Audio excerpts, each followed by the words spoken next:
Syedaralon Deoli Payumara, kuasa hukum Barada Richard Eliezer atau Baradae, mengungkap kejanggalan surat pencabutan kuasa dirinya oleh sang klien.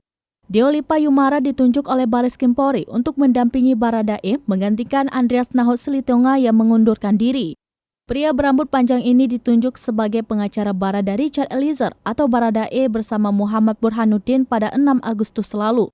Sejak didampingi Deoli Payumara dan Burhanuddin, Baradae memberi sejumlah pengakuan berbeda sekaligus mengejutkan terkait kasus kematian Brigadir J. Baradae pun disebut mulai mau terbuka sejak Deoli Payumara dan Burhanuddin menjadi kuasa hukumnya.